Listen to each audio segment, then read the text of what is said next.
Assalamualaikum. Hope so that you're all doing well. Welcome to the channel. आज का हमारा topic है cellular structures and function. इस topic में हम देखेंगे कि सेल के अंदर कौन कौन से स्ट्रक्चर्स वगैरह कौन कौन सी ऑर्गेनेलिज वगैरह प्रेजेंट होती हैं और उनका फंक्शन क्या है। अब जैसा कि यहाँ पर हमें पता है कि सेल्स जो हैं वो बेसिक यूनिट ऑफ लाइफ है। एक सेल जो है वो डिफरेंट तरह की ऑर्गेनेलिज से मिलकर बना होता है और सेल के बगैर कोई भी इंडिविजुअल जो है वो फॉर्म नहीं हो सकता। एक इंडिविजुअल जो है वो डिफरेंट सेल्स के मिलने से बना हुआ है। डिफरेंट सेल्स मिलते हैं तो एक टिश्यू बनता है और फिर आगे से जैसा हमने फर्स्ट चैप्टर में आपने पढ़ी है कि टिश्यू से आगे ऑर्गन्स बन जाते हैं और ऑर्गन से आगे ऑर्गन सिस्टम और फिर एक कंप्लीट इंडिविजुअल बन जाता है। तो इसमें सबसे मेन रोल जो है वो सेल का है। अब सेल किस तरह से बनता है? डिफरेंट ऑर्गेनेलिज के कॉम्बिनेशन से सेल बनता है। अब बहुत सी ऐसी चीज़ें होती हैं सेल में जो कि ऑर्गेनेलिज जिनको नहीं कहा जाता है। अब वो चीज़ें जिनको ऑर्गेनेलिज नहीं कहा जाता है सेल के स्ट्रक्चर में, उनमें आ जाता है cell wall, cell membrane, cytoplasm और सेल स्केलेटन, साइटोस्केलेटन। ये 4 चीज़ें ऐसी हैं जो कि सेल की ऑर्गेनेलिज नहीं कहलाती हैं। इसके अलावा राइबोसोम्स, माइटोकॉन्ड्रिया, प्लास्टिड्स, ये सब चीज़ें जो हैं ये सेल की ऑर्गेनेलिज कहलाती हैं। अब सेल की ऑर्गेनेलिज में हम सबसे पहले स्ट्रक्चर को डिस्कस करेंगे जो कि है सेल वॉल। ये एक ऑर्गेनेली नहीं है, ये वैसे सेल का स्ट्रक्चर है। सेल वॉल अब बेसिकली प्रेजेंट होती है डिफरेंट प्लांट्स में, फंजाई में और बैक्टीरिया में।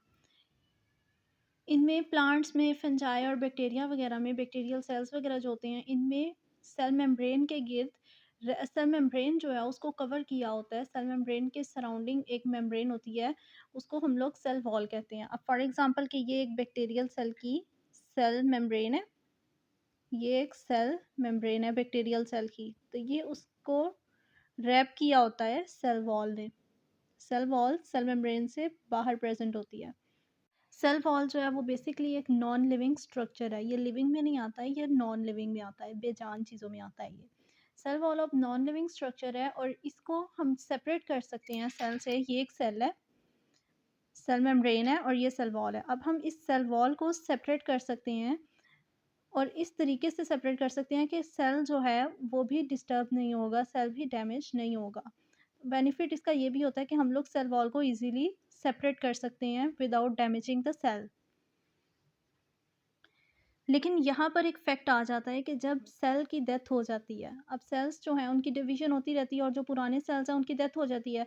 तो अब फॉर एग्ज़ाम्पल कि इस सेल की डेथ हो गई है, तो अंदर वाला सारा मटीरियल जो है वो भी ख़त्म हो जाएगा, सिर्फ़ सेल वॉल जो है वो रह जाएगी।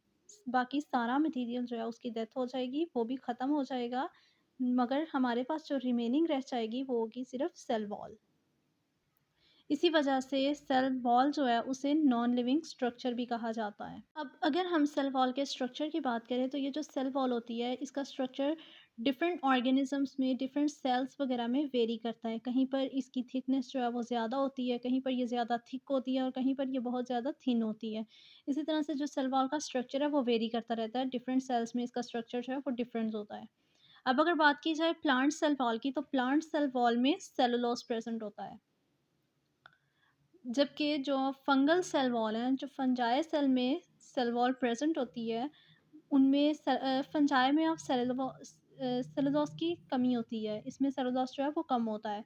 तो उसी वजह से फंजाई की जो सेल वॉल है वो काइटिन मटेरियल से बनी होती है और एनिमल्स में सेल वॉल होती ही नहीं है। एक एनिमल सेल में सेल वॉल नहीं होती है।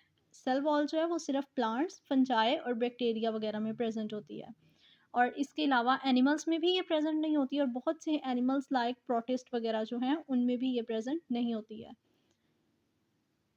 इसी तरह से बहुत से प्रोकैरियोटिक सेल वॉल्स हैं, बहुत सी प्रोकैरियोटिक ऑर्गेनिजम्स हैं जिनकी सेल वॉल में भी सेलुलोज नहीं होता है। जिस तरह से फंगल में सेलुलोज जो है उसकी कमी होती है तो उसमें काइटिन मटेरियल यूज़ होता है सेल वॉल में।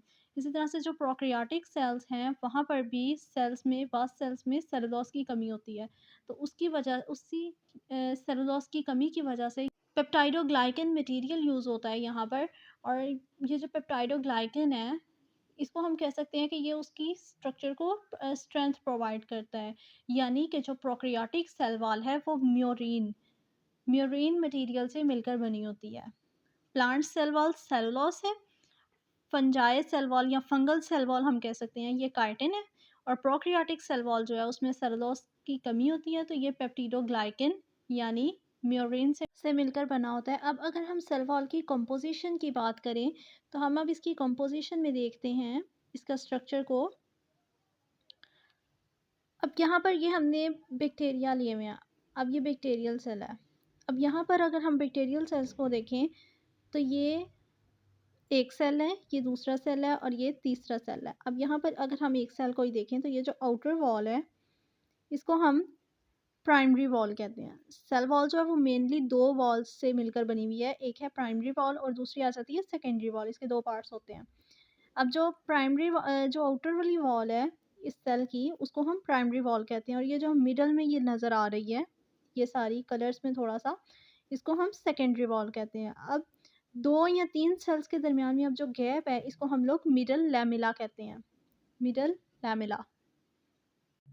सेल वॉल में अब मेनली जो हैं वो सेलुलोज फाइबर्स वगैरह होती हैं।